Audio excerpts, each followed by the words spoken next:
All right, Rabosai, good morning, Afreilich and Shushan Purim to everyone. A great zechus, Baruch Hashem, to be able to learn together today. Let us begin by thanking all of our sponsors. To thank our TALMUD TORAH sponsors for the month of Adar Beis, the Schwarzbaum Family, in memory of Rabbi Aaron Schwarzbaum, Aharon Yosef ben Meir, Zechron Livracha. Leah Sol, in the zechus of her daughter Ilana Bas Esther's successful surgery, and the complete refuah sheleima, for a safe return for all of our hostages and hatzlacha for all of our soldiers. Maia Hoffman, in memory of her father Reuven, then Emanuel, zechron lebracha, and in the merit of hatzlacha, health and joy for her entire family. Yoel Sara Kelman, in honor of the birth of their son, and in memory of Staff Sergeant David Sasson Hashem Yikom Domo. Thank all of our sponsors for their incredible generosity. Baruch Hashem, we hope that in the merit of our TALMUD TORAH, all of the neshama and aliyah, the families in neshama, all of those who need a refuah should have one together with Kol Cholei Yisrael. But with that, let us begin. We have a lot to do today. Baruch Hashem, today's daf is daf Chof Vav 26. Rough night. I had to do a double take there, just Today's daf is daf Chof Vav. Yeah. And we are picking up in Meretz Hashem on Chav Ham base 25b at the two dots.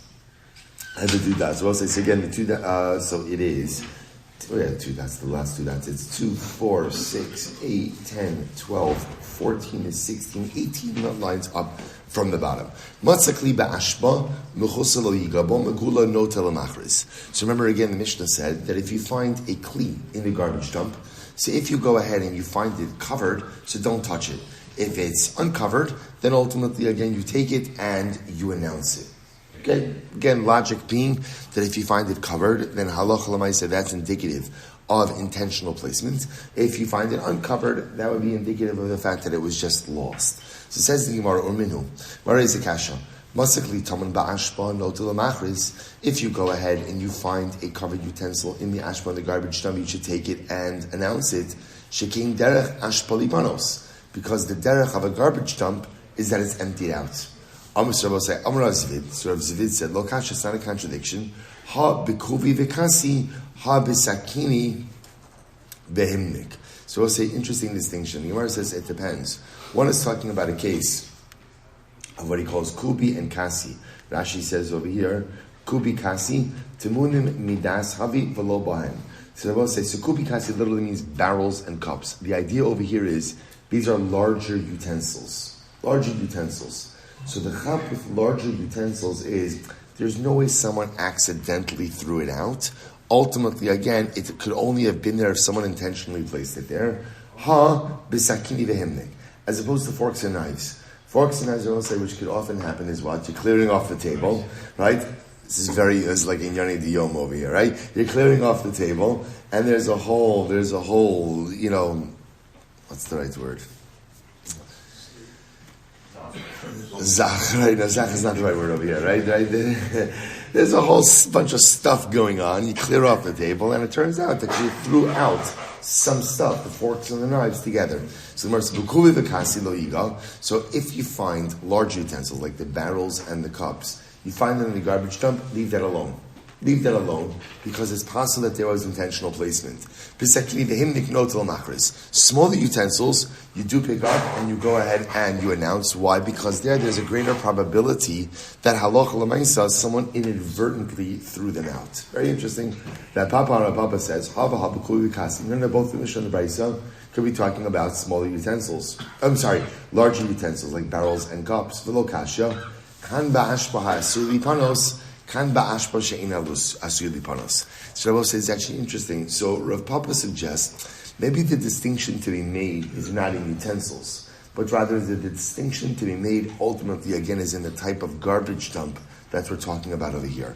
One is talking about a garbage dump ultimately again that is often emptied out, versus a garbage dump that is not often emptied out. So the Gemara says, Ashpa asur lipanos avid midasi. When you find a utensil in a garbage dump, ultimately again, that is cleared out regularly, even if it's a large utensil, like I'm saying, and normally again with a large utensil, what do you have to be choshesh for? What do you have to be choshesh for? Intentional placement. So, however, it's only intentional placement if a person has a reasonable ability or probability of being able to hold on to the utensil. But if you find a large utensil placed in a garbage dump that is regularly cleared away, then that's an aveda midas. Then it's clear that the person doesn't have in mind to hold onto that utensil because the Maisa, they're putting it in a place that's going to get regularly cleared away. Okay, al ba'ashba, she'ena su'li panos, v'nimlach al lipanos. So I'll say, so listen to this. So rather than talking about ashba over here, that's not normally cleared away, but ultimately, again, the person decided to change their mind, and ultimately, again, decided to clean it away. So the Gemara says, bishtam alura papa, hainu dikneshkin derech ashba lipanos. So according to our Papa, this makes perfect sense. That's why the lashon is that it's the normal derech to go ahead and clear it away. El Rav Zvid, mashekin derech ashba lipanos. But according to Rav Zvid, ultimately, what does it mean? That this is the derech of the ashba to be cleared away. Shekin derech ashba lipanos la kelim kitanim. What he means to say is it's the derech of an ashba to throw into their small utensils, and therefore again I was saying that's why he makes a distinction between large utensils and small utensils. Okay, beautiful. The idea, the takeaway over here is that halacha l'maisa, the Gemara does, or I should say the halacha does accept this distinction ultimately again of Rav Zvid, as well as the distinction of Rav Papa. That halacha l'maisa, again, it depends on the type of garbage dump we're talking about over here. A garbage dump that is cleared away on a regular basis. When you find stuff in there, that becomes an aveda midas. But also there is this distinction between large utensils and smaller utensils. With large utensils, one could have the havamina that ultimately again is being placed there with intentionality, versus smaller utensils where often again those could be more easily disregarded unintentionally. Good. Let's go back to it. It says the Mishnah, Matzah begal ubekosel yoshan. We'll say, what happens if you find an object in a gal? Gal is literally again a pile of stones, or in an old wall. Now take a look at Rashi. Matzah begal, gal avonim mechomash and nafla. So we'll say, so the gal is the case over here. As you had a wall, the wall falls down. In the rubble of the wall, one finds an object. One finds an object. So that's the case of gal. Or again, I will say, Bekosel Yashan is exactly as it sounds. An old wall. An old wall. So what's halacha? Hari elu shalom.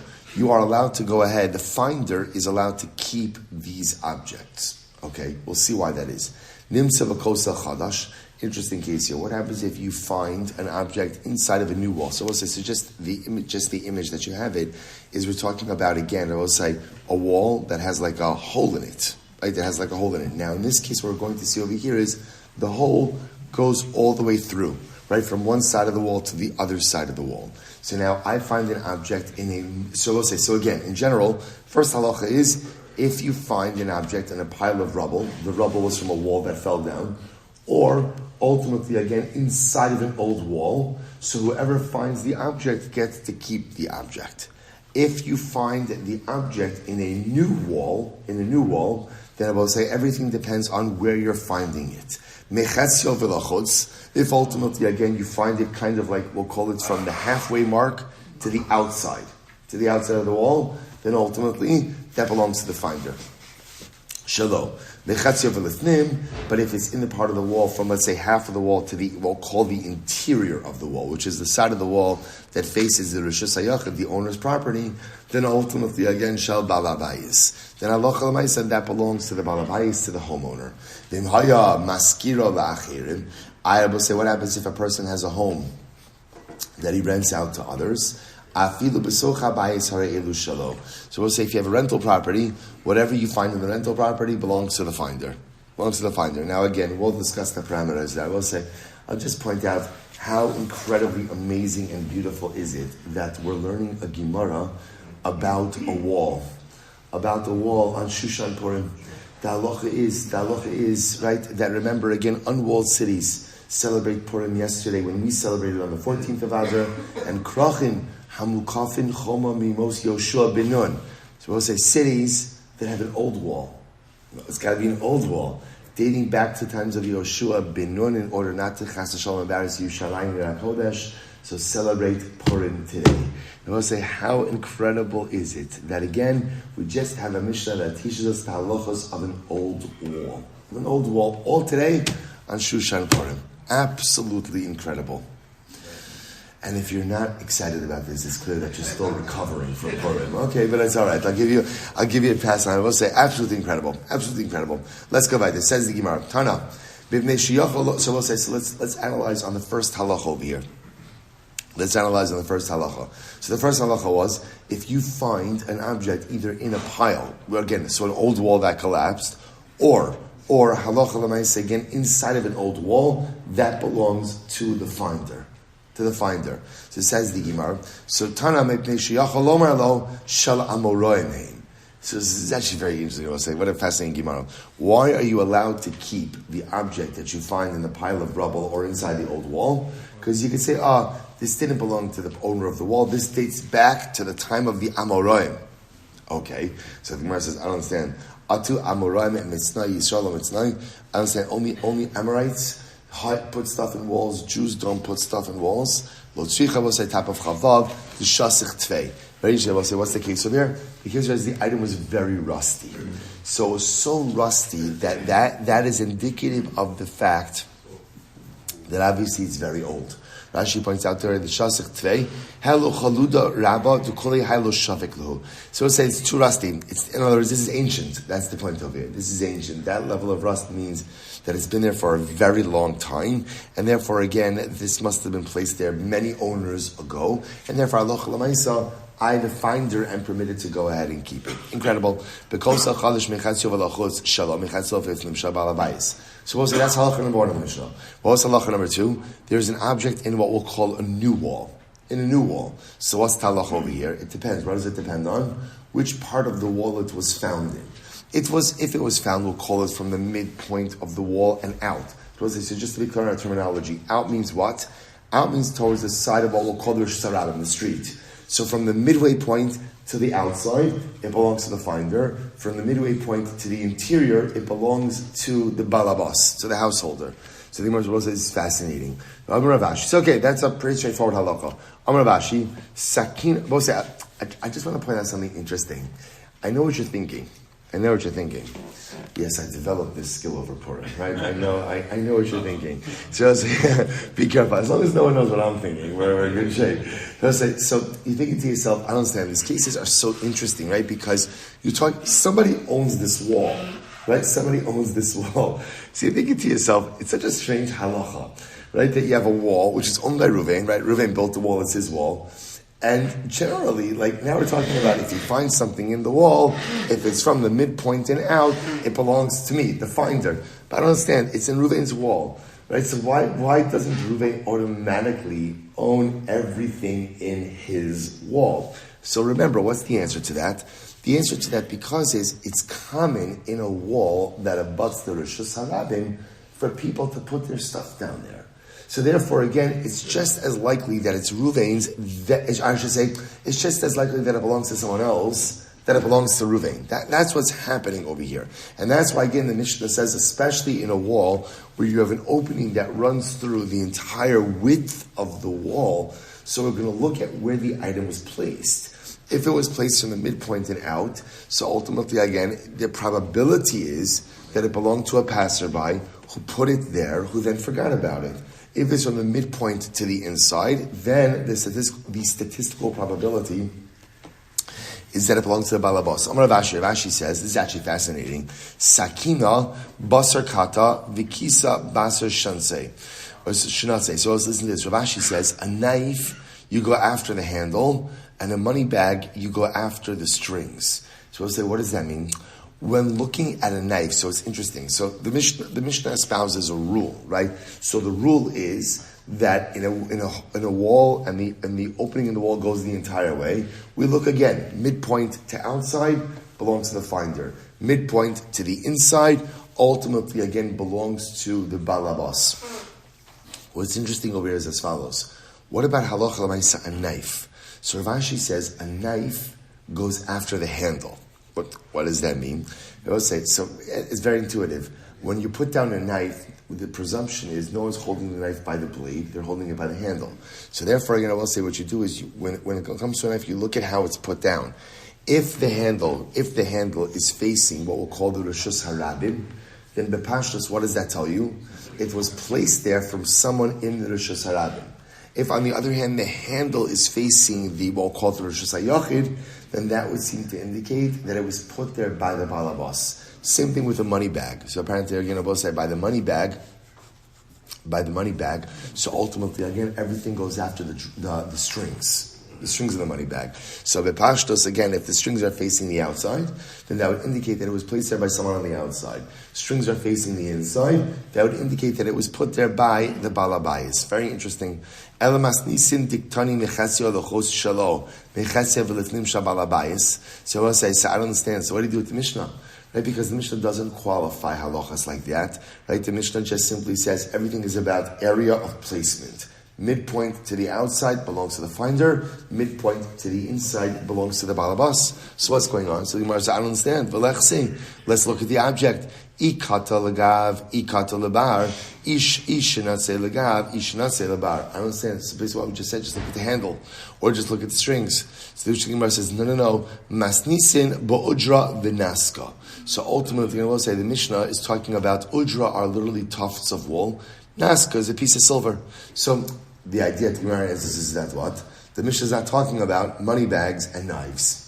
Right? I will say by money bags and knives, everything is about the orientation of the handle and the strings. The Mishnah's rule is talking about things where you can't tell based on the orientation of the object who put it down. Okay? So therefore, I just want to point out over here two different halachas. Halacha number one is where you have an object essentially without a handle. So again, everything is based on area of orientation. From the midpoint to the outside, it belongs to the passerby, to the finder. Right? From the midpoint to the inside, it belongs to the balabas. If you have an object with a handle, what do we look at? Orientation of the handle.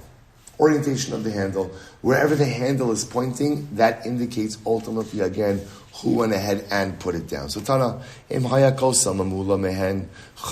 so we'll say, interesting, what happens if the object runs the entire interior of the wall? So we'll say, so imagine for a moment, I'll just give you a simple example. You have a bar of gold. Right? You have a bar of gold, and the bar of gold goes the entire interior of the wall. Right? Kinaina, right? Go big or go home, right? Let's dream, right? So we'll say, so what do you do with that? So the Gemara says, cholkin. You split it. So obviously what would happen in that kind of case is, it's split between the finder, right, and the balabayas, to which the Gemara says, I don't understand pshita. It's kind of obvious, right? Because obviously I will say in this case, the bar of gold is both from the midpoint to the interior and from the midpoint to the exterior. So the pashtos, you're going to split it. To which the Gemara says, no, lo tzricha dimishapa bechad gisa. We'll say, what's the case? The case actually is where the wall is slanted. So because the wall is slanted, Mautim, what would you have thought? Ishtapuche ishtapech.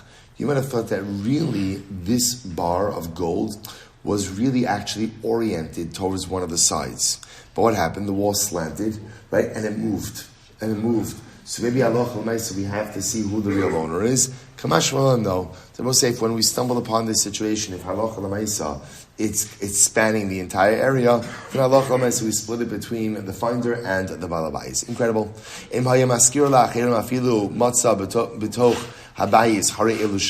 So as I remember again, last halacha in the Mishnah, which was an interesting one, if you rent out your home, so the halacha is whoever finds the object inside of the home, ultimately again is going to be the owner. So says the Gemara, Va'amai, I don't understand. Lezel basar basra. They'll say, if you have a rental property, and then again I come into the rental, it's not my, right? I walk into the rental property and I see an object that's there. Why not assume that the object in the rental property belongs to who? The last person who rented the property. Lesser means lezel basar basra. Let's just go after the last person. After all, we have halachic precedents for this. Listen to this. So it's actually very interesting. Milo Tanan, did we not learn? Most shenimtzu lifnei sochrei behema. So we'll listen to this. When you find money, now this is talking about Yerushalayim. I'll say once again, how incredible is this? to learn a Gemara about Yerushalayim Yirakodesh on Shushan Purim. Incredible, no? Where's Eitan Lassen? Eitan, where are you? Incredible, no? Right? You see, thank you. Somebody's excited about this. Hey, let's say, so remember, to learn a Gemara about Yerushalayim Yirakodesh on Shushan Purim, incredible. So the Gemara says, so listen to this, if you find money in front of Sochrei Be'emah, both say Sochrei Be'emah are animal salesmen. People who sell animals. What's the word for animal salesman? Animal salesman. I've been informed that the technical term is animal salesman. Okay. No, this is not like, okay. There's a word. Okay, whatever. Fine. So then let's listen to this. You go ahead and, what was that? Doesn't sound like a term that should be used with animals. I don't know. Feels a little uncomfortable to me, but okay. Okay, so the idea over here is, okay, maybe. Let's go with animal salesman. So Gemara says, Tanan, Moshe into the thing sochrei behema. If you go ahead and you find money in front of an animal salesman. So what's the halacha? Li'olam meiser. So Rabbi say this is really a very interesting halacha. Any money you find, so we'll say, so now again, let's just, like, Reuven sells livestock in Yerushalayim. I find money in front of Reuven. The halacha is, we always assume any money that's lost there is Meiser Sheni money. Is Meiser Sheni money. Now look at Rashi. Rashi says over here, the Olam, Bein B'shas HaRegel, Bein Shelo B'shas HaRegel. Doesn't make a difference, so we'll say whether, again, now let me just give you one piece of contextual information over there that's important. In general, the halacha is that, right, you have Meiser Sheni money. Right, Meiser Sheni, I should say, you have Meiser Sheni produce. Meiser Sheni produce is yours, but you have an obligation to what? Consume it in Yerushalayim Yirakodesh. Now, if a person, Baruch Hashem, was gebenched and they had a lot of produce, you can't take all of that produce up to Yerushalayim. So what do? You redeem it with money. You bring that money to Yerushalayim, and what do you do with that money? What do you do with the money? Spend it on food. It's got to be spent on food. So now watch this. Now first halacha is, you find money in front of livestock salesman. The halacha is, you always assume that money has Meiser Sheni sanctity. Look at Rashi, Meiser, Sherov Bas, this is like a fascinating historical fact. He says, Sherov Basar Hanecha B'Yushalayim, Meiser. Isn't that fascinating? The majority of meat consumed in Yerushalayim Yirakodesh is assumed to be Meiser Sheni meat. Again, I was going to say Meiser Sheni meat bought with Meiser Sheni money. Lefi she'ein adam shrabi Yerushalayim ad sheyochal kol masrosav v'nosein maos Meiser la'aniyah ha'ir oli ohavav yoshvei ha'ir v'rov hotzas Meiser lochin bahen behemos l'shlam v'kidigom. Suppose it's actually fast. I never thought about this before. Listen to this. Let's say, come to Yerushalayim with your Meiser Sheni. Now, it's interesting to note, in general, when were people bringing their Meiser Sheni money to Yerushalayim? When? The Pashtos? Regalim, right? Because remember, you were coming to Yerushalayim anyway, Pesach, Shavuos, Sukkos. So you brought your Meiser Sheni money. So we'll say this is fascinating. Now, it's possible that in general, right, Halavai, you're bringing Meiser Sheni money, I can't spend all that money myself. So what would I do? I'd give it to Aniyim. This is actually interesting. There's nothing that says you have to spend the Meiser Sheni money yourself. It's just that you could give it to others as long as they spend it on food items as well. Isn't that fascinating? So you'd come to Yerushalayim, and who would you give it to? Again, obviously spend whatever you want, but you'd also give it to your relatives. You'd give it to Aniyim, right? Fascinating. So therefore, again, the assumption is the majority of livestock purchase and meat consumption in Yerushalayim was Meiser Sheni money. So, no, in fact, throughout the entire year. Therefore, if you're walking down the street and you find a $100 bill in front of the Sochrei Behema, now again, remember, both say, lost money doesn't have a siman, right? So therefore, again, even though it's in front of the livestock salesman, ultimately, again, he doesn't own it, it's in his vicinity. But if you find it, you have to assume that money is Meiser Sheni money. Incredible. Bahar Abayis, let's go back to the Gemara. Bahar Abayis, if you find money on Har Abayis, chulin. So let's say you automatically assume that it's chulin. Fascinating. Look at Rashi. B'harabayis chulin. Va'afilu b'shas haregel. Even during Yom Tov itself. Va'afa pi sherov ma'os shebe'ir mais so meiser she'oli regalim mevi'in ma'os maso sein la'achlam lo shafkinan ruva d'shasa va'azlinan basa regel. So I'll say, so interestingly enough, even though, again, people are bringing so much money, Meiser Sheni money, on the regalim, but again, the majority of the year is not the regalim, and therefore money that you find in Harabayas, we assume is chulin. So, right, you hear this? Money you find in front of animal salesmen, ultimately, again, the assumption is Meiser Sheni. Money you find in Harabayas, ultimately, again, you assume is chulin. Ubi Yerushalayim, they will say, what about in the general vicinity of Yerushalayim? B'shayimos hashana chulin. Generally, throughout the year, we assume that it's chulin. B'shas haregel hakol meiser.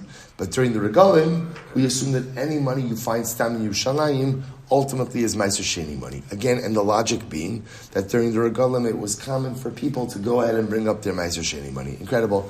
V'aram Shmaya Barzira, my timer, what's the logic? Rav Shmaya says, what's the logic? Hoil v'shuki Yerushalayim asuyin is kabed b'chol yom. And I will say the assumption is that halacha l'maisa, the streets of Yerushalayim are cleaned every day. Or I should say the marketplaces are cleaned every day. And therefore, again, I will say, therefore, Amrinan kamai azli, v'hani achrini ninhu. So we assume that whatever was there was swept away, and any money you find is new money. So therefore, I will say, so what do you see from here? You see from here that halacha l'maisa, you establish chazaka based on the latest reality. So therefore, again, interestingly enough, in the marketplaces of in general Yerushalayim, if it's during the regalim, so ultimate halacha l'maisa, we assume that it's Meiser Sheni money. But if it's not the regalim, we assume that the Yerushalayim, the marketplaces are cleaned. Any money that might have been there from the regalim was cleaned away, and anything you find now, so to speak, is new money. So I'll say, let's circle back for just a moment. Hachanami kama azli v'hani debasru. Let's take a step back. What did the Mishnah say? The Mishnah said that if halacha l'maisa, I walk into a rental property and I find money, what's the halacha? I could keep it, or I find an object, I could keep it. But why? Why don't we say that halacha l'maisa, whatever I find in the rental property, who does it belong to? Who does it belong to? The last person that was there. To which the Gemara says, Amar Shlakish, Mishum Bar Kafra Kigon, Sha'aso Pundak L'shlosh Lo Yisrael. What's the case? What's the case of rental property? The case of rental property is that it was made as an inn for 3 Jews. Okay, what does that have to do with anything? Look at Rashi. Rashi is the second wide line. Shloshi Yisrael Babas Achos V'chol Shekin Im Hayu Ovdei Kochavim Mishanafal Mimeno Miyayish Lo Yadin Mimani Boi. So we'll say, what's the case? The case over here is 3 Jews were renting the property together. Somebody lost the money. Because it's 3 people, therefore what? The Jew, the owner of the money, is Miyayish. He doesn't know ultimately again who to go to, who to claim the money from. So because of that, I, the finder, am permitted to go ahead and keep it. Okay, so the Gemara says, Shmamina, halach Reb Shimon Elazar.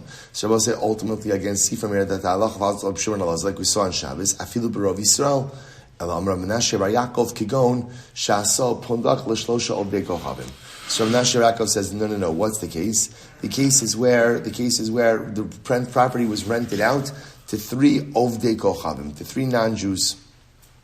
Therefore, again, I will say the person loses the object, has no idea ultimately again how to reclaim that object. Therefore, I, as the finder, am permitted to go ahead and keep it. Rav Nachman Amra Baravua Afilu Tema L'Shlosha Yisrael. No, it could be even ultimately again to 3 Jews. My time, or we'll say, what's the logic? Hahud nafal mine miyayish. The one who lost the property is going to have yeyosh. Why?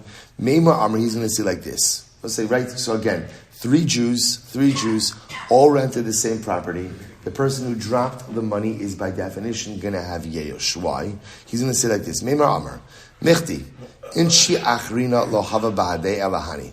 So the guy's going to say like this. So we'll say, so Reuven, Shimon, and Levi went ahead and were renting the same property together. Reuven dropped money. Right? Reuven is going to have yeyosh. Why? Because we're going to say like this. Listen, it was only the 3 of us. No one else saw what was happening. What's going to happen? So the Gemara says, Amri kamayu kamazimni lehadruli v'lo hadruli. You know, Reuven says, listen, I've said in front of Shimon and Levi, guys, I lost money. If somebody found my money, please return it to me. And I've said it a number of times, and no one has returned anything to me. V'hashtali hadru, and now should I assume that something is going to change? If indeed they had intention to return it, Adru nehile. They would have returned it already. Hy'd lo adru ali bidataihu lemigzalo. And now that no one has returned it, it's obvious that what? They're not going to return it. Obviously, one of them found my money, and they're not going to return it. And therefore, again, Reuven has Yeosh. So because Reuven has Yeosh, therefore, I will say, when I walk into that rental property later on, after all three have left, and I find the money, I am permitted to go ahead and keep it. Incredible. You know, I will say that Gemara, this logic over here is so fascinating, right? That Reuven, again, so what's the case, right? Reuven, Shimon, Levi all rented the property together. Reuven dropped money. No one else there's only the three of them, so no one else saw what happened. Reuven is convinced that someone found it. He's mentioned to Shimon and Levi already a couple of times, I lost my money, give it back. They haven't given it back. So Reuven says, the fact that they haven't given it back means they're not going to give it back. And the Lashon of the Gemara is that Reuven says, right, Reuven essentially said, what was his Lashon? Right, his Lashon is essentially, since nothing has changed, nothing will change. Since they haven't given it back to me already, right, in other words, the money is in a state of being lost, nothing is going to actively change. I'll say, how many times in life do I walk around with that mindset? Things have been a certain way for such a long time. Since they've been a certain way for that amount of prolonged time, therefore they certainly will not change in the future. I'll say, that is the most destructive mindset that a person could ever walk through life with. Right? Since things are a certain way, they're certainly going to remain a certain way. I'll say, you know what the power of the Yid? You want to know the power of the Jew? The power of the Jew is the ability to realize that things can be a certain way for thousands of years. But just because they've been that way for thousands of years doesn't mean that they can't change. I would say, now at Shusha and Purim we have to switch gears, and ultimately, now we're in Pesach mode. We're in Pesach mode, right? I would say, what's one of the first things that we say in the Pesach Seder at the end of Halach Ma'anya? Hashata avdi l'shana haba b'nei chorin. Hashata hacha l'shana haba ba'aradi Yisrael. This year we're slaves, next year we're free. This year we're here, next year Eretz Yisrael. We'll say, what's that mindset? That mindset says that just because things have been a certain way for so long does not mean they can't change. It's true in our personal lives, it's true in our relationships, and alachas kama v'kama, how true it is for Klal Yisrael. Incredible. V'yaz the Rav Nachman l'tamei. Now Rav Nachman goes according to his reasoning. Dam Rav Nachman says, Ra'as Sela, what's the on the base? Ra'as Sela shenaf al mishnayim. Let's say if ultimately, again, if I'm walking, and I'm walking behind Reuven and Shimon. I see Reuven and Shimon walking, and I see that Reuven or Shimon, one of them went ahead and dropped the coin. Ultimately, again, I have to give it back. My time. What's the logic? So we'll say, again, the case of here very specific. Reuven and Shimon are walking together, right? I'm walking behind them. I see Reuven drop the coin. Now, in general, you would think to yourself again, what's the halacha? Somebody dropped a coin. So, right, money is by definition is yeyosh, hefker, I can keep it. The halacha is no, I'm obligated to give it back. My time, what's the logic? It's fascinating. Hahu denafal minei lo miyayish. Because Reuven who dropped it, Reuven doesn't have yeyosh. Why not? Listen to this. Meir Amar, Reuven will say like this. Michti. Ene shachlino lahava bahadei ela Hy'd. Reuven says like this. There's no one else with me. The only other person with me was who? Was Shimon. Naktinole, so which means in Reuven's mind, Reuven's like this. I dropped the money. For sure, Shimon picked it up. Va'aminale, antu d'shak losei. And Reuven's going to say to Shimon, I'm going to confront Shimon, and I'm going to go ahead and get my money back. Now, here's what's fascinating about this case. What's fascinating? Reuven's wrong. Right? We'll say, so much good news for today. Right? Reuven is convinced of a reality that is false. But, interestingly enough, even though Reuven's narrative is incorrect, because he is convinced of it, it creates a reality. What's the reality it creates for him? That he's not miyayish, right? Reuven is convinced that Shimon has his money, even though Shimon does not. But because Reuven is convinced of that, therefore what? He's not miyayish. Because he's not miyayish, when I find the money, I have to give it back to Reuven. I would say, tremendous Mr. Haskell. People's perceptions create realities. Right? I will say it's very important, right? My reality is not, bless you, my reality may or may not be actual reality. But because I am convinced that what I know to be true is true. Therefore, that creates my reality. Reuven's reality over here is that Shimon has my money. Shimon has his money, right? That he's convinced of that. It's not true, by the way, right? I found his money. Silber found his money, right? Shimon has no idea what's going on over here. But because Reuven's convinced of it, therefore, again, he's not miyayish. Because he's not miyayish, when I find the money, I'm obligated to give it back to him. Incredible. So b'shlosha, so we'll say, what happens if Reuven, Shimon, and Levi are walking, and I'm walking behind them? And what happens? Ultimately, again, I'm not obligated. We'll say, now, again, just to be clear, obviously, if I see the money fall out of Reuven's pocket, of course I'm obligated. I know you know, just want to clarify this, right? These are cases, right? Case number one is, I'm walking behind Reuven and Shimon, and I see someone from that group, from the Chevra, from the Chavrusa shaft over there, somebody lost money. So now again, the Gemara is telling me I have to give it back. Why? Because the halachic assumption is the owner is not miyayish because he assumes the other guy has it. Case two, I'm walking behind the Mezulim, right? Reuven, Shimon, and Levi. Someone from the group loses money. In that case, I am not obligated to return the money. My time, what's the reason? Interesting. Because we'll say the halacha assumes that, let's call it Reuven, who dropped the money, definitely had Yehush. What was his Yehush? Amar, nichti trei havu ba'adai. Because we'll say, Reuven says like this, look, I'm walking with two guys, Shimon and Levi, right? So what's going to happen? I nakitna lahai, Amar lo shaklisei. So Reuven says like this, if I go over to Shimon and I say I confront Shimon, what is Shimon going to say? I didn't take it. If I go over to Levi, Amar lo shaklasei, Levi's going to say, I didn't take it. So therefore again, so essentially in this case, Reuven will have Yehush, right? Why will Reuven have Yehush? Because he doesn't feel that there is really a reasonable way for him to get back his money. So Amar Rava, Hy'd amit b'shlosha eno chayav lahachzir. So Rava said, by the way, just to qualify this, when we say that if the money was lost by a group of three, that you're not obligated to return it, lo amran ela deles be'shaveh pruta l'chol chad v'chad. Interesting. That's only assuming also that halacha l'maisa, the item that was lost is less than 3 prutos. Aval ispe shaveh pruta l'chol chad v'chad. But I will say, if the object that was lost has at least a pruta's value, right, corresponding to every member of the group, then what? Chayv lahachzir. I'm obligated to give it back. What's the logic? My taima, emar shutfi ninhu v'lo miyashu. Because we'll say, remember again, I can say that what? Maybe Allah Chalamaisa, the 3 people walking, right through that group, Reuven, Shimon, and Levi, are really partners.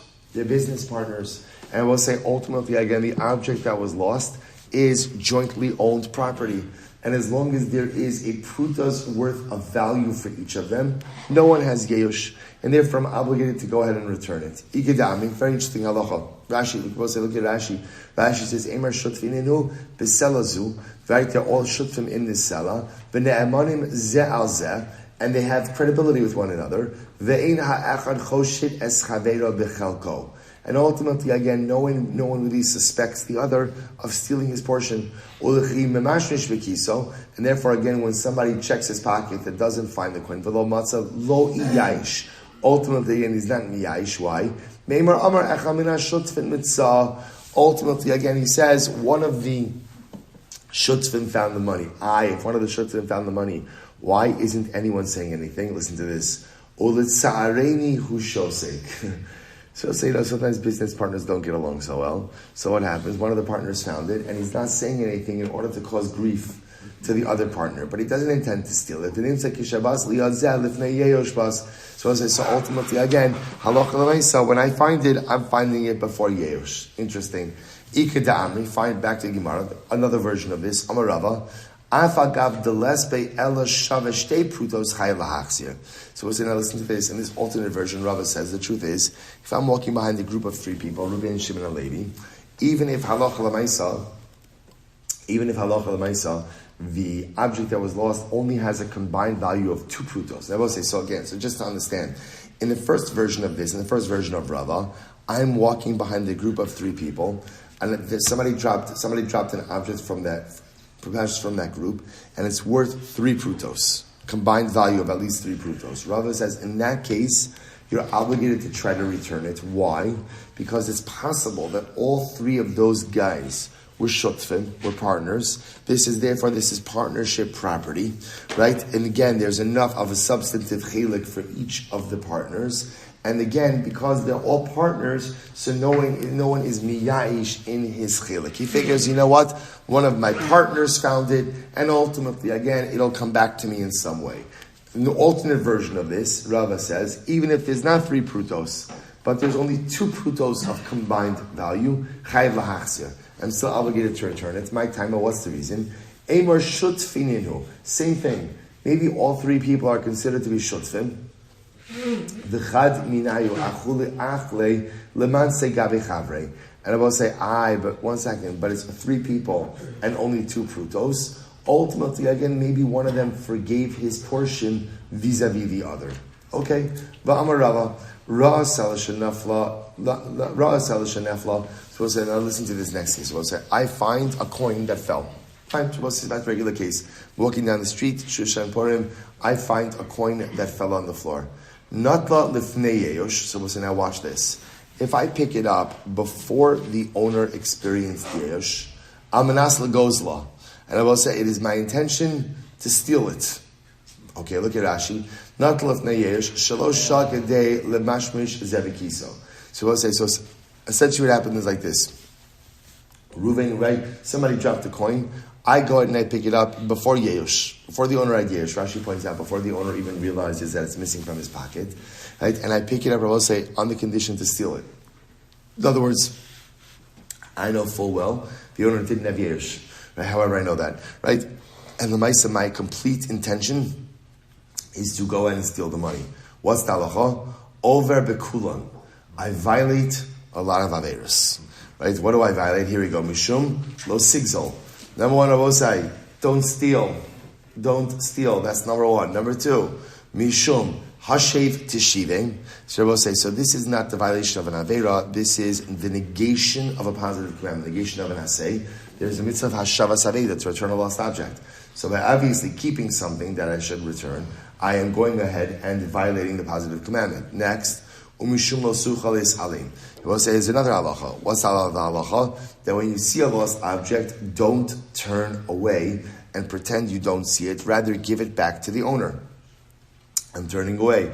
The afagav the chazra li achar yeyosh. I will say even though I give it back after yeyosh, matanuhu di yoivle v'isura da avid avid. So we'll say, now listen to this. Let's say again, after the owner has yeyosh, I have a change of heart. I want to be a chazir b'tshuva. Right? We'll say, who doesn't want to do tshuva? So what happens? I give it back. So we'll say, just understand, even when you give it back as a gift. Because remember, again, as a thief, you already acquired it. So therefore, again, I violated all the stuff that I violated. Now, if I choose to give it back to Reuven, that's a matana. Not all if neyosh amanas lahachzil. Right? So we'll say, what happens if, Reuven dropped the object, and ultimately, again, I find it before yeyosh, but it is my intention to go ahead and give it back to Reuven. Amanas lahachzira. Right? Ultimately, again, it's my intention to give it back. Ula achar yeyosh, and after yeyosh occurred, niskavein legozla.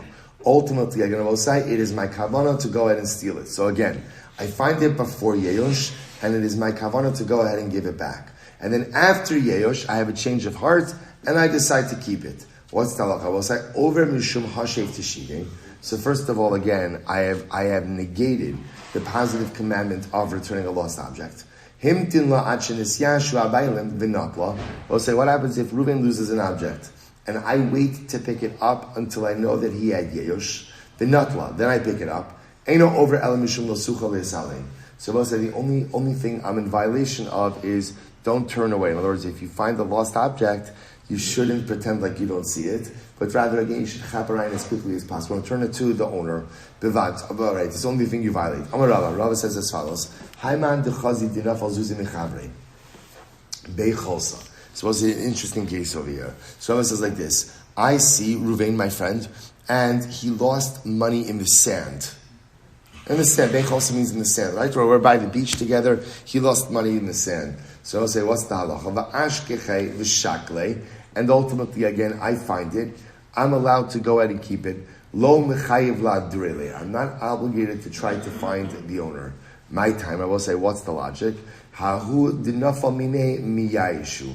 So we'll say because the logic is that ultimately, again, the person who dropped it, he's fishra miyayish. So we'll say this is a separate halacha by losing money in sand. Losing money in sand. When you lose money in sand, there's automatic yesh. You are not getting that back.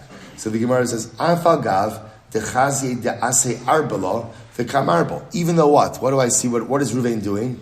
Reuven has a sifter. To the center, we'll say, right, or what, they come to contemporize this a little bit, right? We walk a metal detector, right? He's wearing a metal detector by the beach, right? This is the guy who's going to discover treasure, right? So we'll say, so here's an interesting halakha, right? So now, Reuven lost money by the beach. I find the money. There's absolutely no obligation to imachnas it, to announce it, because there's automatic yeyosh by losing money in the sand. What if I see Reuven sitting there with a sifter? Right? Literally, he's sifting the sand, obviously looking for money. That would seem to indicate that he's not miyayish. No, even in that case, he has yeyosh. Why Rabbi says it's incredible. Amar ki hechi dinafal minai diti hacha nafal mi in shiachrina umash kechana midi. They'll say, when I see Reuven sifting through the sand, this is interesting, Reuven's not looking for his money. Right? Rather, what is Reuven looking for? What is he looking for? Money. Because Reuven assumes like this, just like I lost money at the beach, so what? So to what? Other people also lost money at the beach. So therefore, again, lav dafka, I'm going to find my money, but ultimately, again, I'm going to find someone's money. So once I say, hear this? Say, even though, again, Reuven's actively looking for money at the beach, halacha doesn't assume that he's looking for his money. Halacha assumes that he's looking for some money. And therefore, again, halacha l'maisa, his money automatically becomes yeyosh. We'll say, incredible. Let's go. Mishnah. By the way, we're doing good today, no? This is very impressive. You should drink heavily every day before Daf Yomi. Incredible. All right. Mamish. Says the Mishnah. Matzah b'chanus, hare elu shalom. So I said, this is a very, now we're getting into much more specific cases over here about finding money in specific locations. I find money in a store.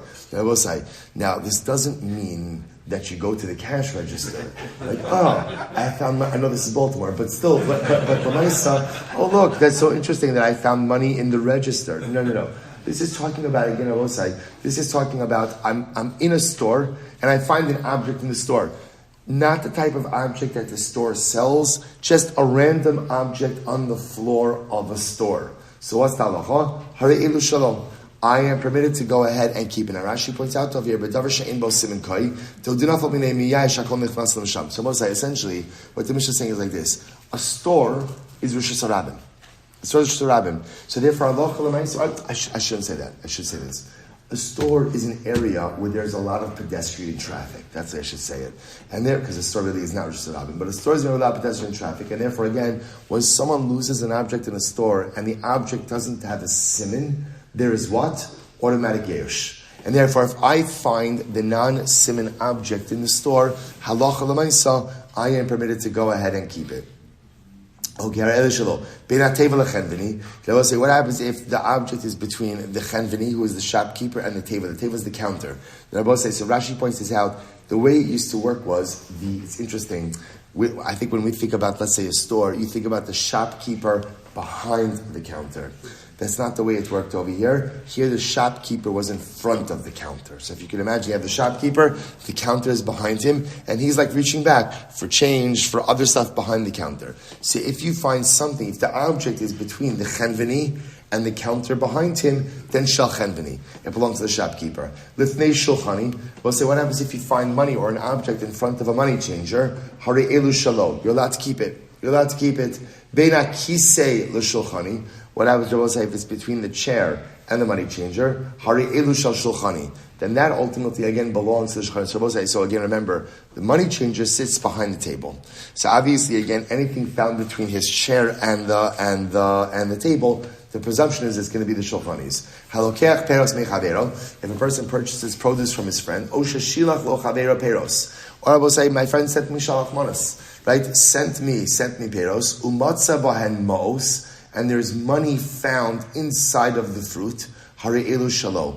Ultimately, again, I, the recipient, have the ability to keep the money. And however, if the money again was strung together, we'll see what that means. So no telemachres. Ultimately, again, you go, you take it, and you announce. I will say, Shkoyach Gadol, Freilich and Shushan Purim. We'll stop over here for today.